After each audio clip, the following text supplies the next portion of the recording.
Let's talk some chess. This is a really fun miniature game played in 1919. Heinrich Wagner with the white pieces and Wilhelm Schoenmann with the black pieces. Sorry if I mispronounced those, but the details will be below. Let's kick it off with d4 from white. We have d5 from black, and c4, the queen's gambit from white.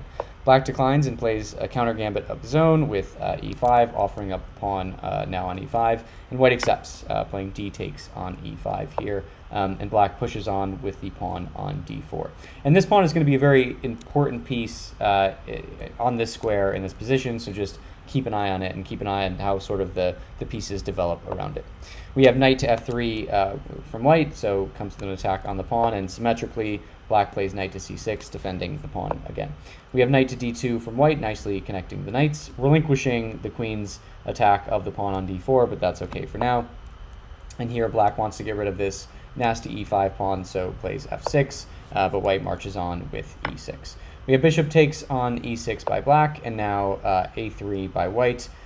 These queen's pawns are going to become pretty important in this game, so just keep an eye on them as they start to assemble their might for sort of future momentum. We have a5 by black, sort of cutting off the expansion on the queen side, meeting pawn with pawn, and now a very quiet, but it will be a useful b3 move for white. You don't want to push all the way to b4 because there are about a billion pieces attacking that square, but this nice b3 move adds support to the c4 pawn, which is currently attacked by the bishop. It is defended by the knight as well, but now you're adding another defender to the pawn. Black here plays f5, and now white fianchettos the bishop to b2, so another reason behind this b3 move, adding an attacker to the d4 pawn. So now this pawn has two attackers and two defenders, and black here adds another defender with bishop to c5. White brings the queen to c2, just getting the queen off of the first rank.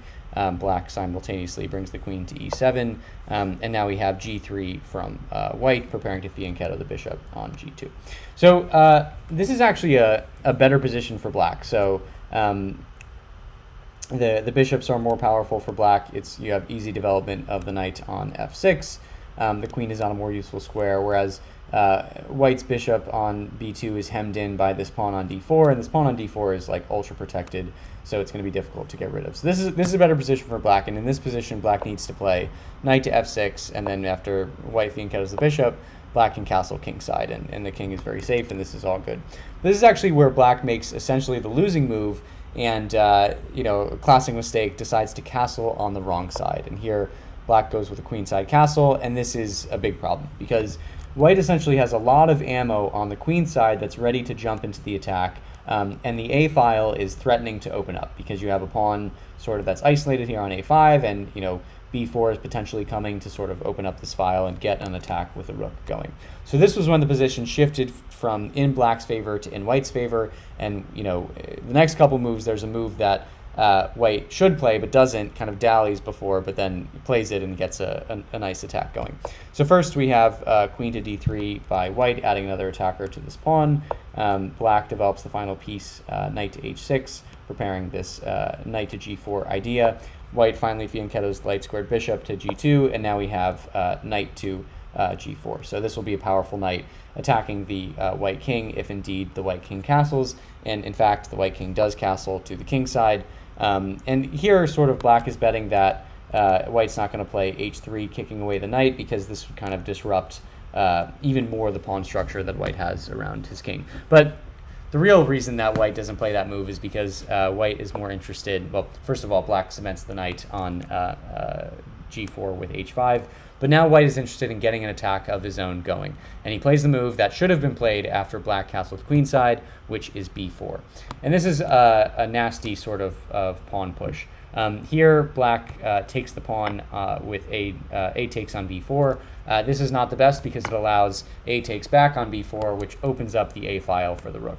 A better move here, which we can't really blame Wilhelm for not making this move, because it doesn't look great, but the proper move is retreating the bishop to a7, getting it out of harm's way of the pawn. And then after c5, locking the bishop in, you might get h4, so black trying to sort of bust open the position on the king side on his own. And now knight takes on d4, knight takes, bishop takes, and now pawn takes on g3, and then we have h takes on g3, and now c6, kind of shutting off the advance of this pawn. So this definitely is a better position for white. Black, it looks like it has an attack going, but not really. The knight and the rook can't really link up to do much damage. The queen can't come to h4 because the pawn is protecting it. But this is better, and also this bishop is completely hemmed in. But this is better than what happened for black. So instead, you have a takes on b4, a takes back on d4, and now as I said, the a file is totally open, which is not good. So here the knight takes on b4, and you have to take with the knight here. If you take with the bishop, taking with the knight comes with an attack on the queen, so the queen is forced to move. So if you took with the bishop instead, then you would get knight takes on d4, knight takes, and then this rook to a1 check, and this is not going to be very fun. After the king moves, then you get this bishop takes on d4 because the king is blocking the rook from defending the d4 square. So that doesn't work. So instead, black takes with the knight, which is the correct move, forcing the queen to move to b3. But now you get this knight to c6 move, getting the knight to a more defensive square, blocking off this, guarding this b8 square in case it has to defend if necessary. But now white just advances the queen to b5, getting these pieces closer into the enemy king. Here we have bishop to b6, retreating the bishop, sort of blocking the queen from this b7 pawn, in case the other rook wants to slide over and join in the attack. So kind of jamming up this b file a bit. But now you get, we've talked about the whole game, how this d4 pawn has been a central piece of the puzzle. It's defended thrice by black's pieces, and it's actually only attacked twice by white's pieces. But white says, I'm going to go for it. Let's get after it. Let's make some exchanges. And white takes with the bishop on d4.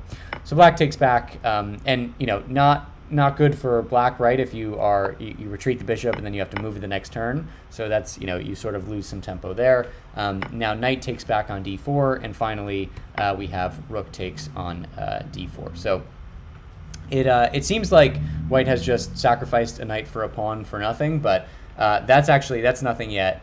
See if you can find the next move for white, a really nice sacrifice, while I give you a moment or two.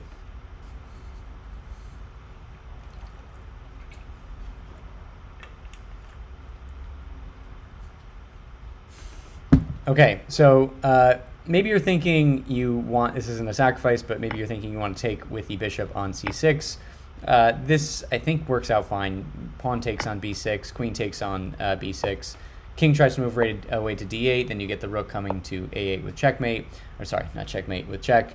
Block with the bishop, and I'm not going to go through this whole line, but that should be fine too. If you if that was your idea to take with the bishop, that also works.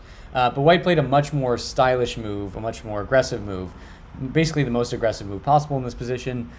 Takes with the queen on b7. So queen takes pawn on b7, and this is just a crazy move. You're just giving up a queen for nothing, and black is pretty much forced to take it. So if the king moves to d8, this doesn't look very fun. Bishop takes on c6 certainly doesn't look very fun for black. Rook to a8 check doesn't look very fun as well. The king, either you block with the bishop and the queen takes, or the king moves to d8, and again the bishop comes into the game. So that doesn't look very fun. So you can't really run away with the king. You sort of have to accept the sacrifice. But after king takes on b7, you get rook f to b1 check, and now the a and b files are both completely open. The rooks are on them, and the king is going to have a tough time escaping. So it looks like you can block with the knight on b4, but you can't because the queen is guarding b4 as well. But you can't do this because don't forget about the bishop on g2, pinning the knight to the king, so that won't work. So the king runs away to c8, that's the only move, and now you get the beautiful bishop takes on c6. So you eliminated this pawn, the defender of the knight, and now the bishop takes.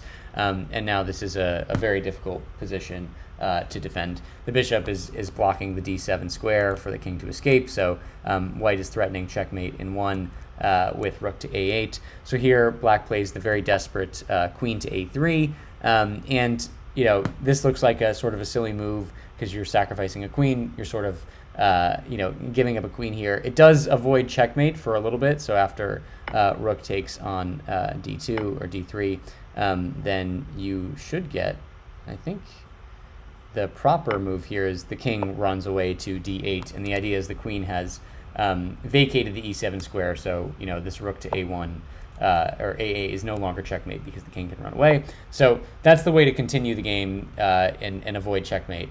Still much better for white, certainly. So after, you know, let's say after rook here, king here, rook here, king here, then you know white can move the knight away, and you know white is still up material, or even you know can take the rook on h8. So all that's to say, totally fine to take the queen, but there's actually a better move here to finish the game even faster. So see if you can find it while I give you a moment.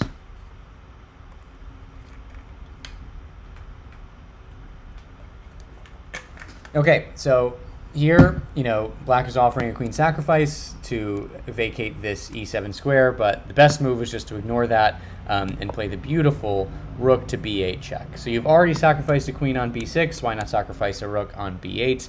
And here, the king has no squares to move to. You must accept the sacrifice. This was actually, I think, where black resigned the game. I think this was the move. I may be off by one move or two. Just check the details below. But let's just see what happens if you play it out. King takes on b8, and then after rook takes on a3, there's no way to avoid rook coming to a8 with checkmate on the next move. So whatever you play, if the king tries to run away, this is checkmate. Both of these squares are taken away by the bishop. You know, you can't block with any piece. No piece can get to the a file. The rook is hemmed in by the pawn. You know, the bishop can't do anything. The bishop can't block. You know, even the bishop comes to d5 and attacks white's bishop. This is still checkmate. So just no way to avoid this wonderful checkmate coming on a8. So just a really fun game. Black had not a winning position, but a stronger position, and then castled queenside and sort of lost it. But a really nice pawn storm by white, and then two sacrifices on b6 and b8 to finish it off really strong. So hope you enjoyed it. Thanks for watching. Drop a like and a subscribe, and we'll see you next time.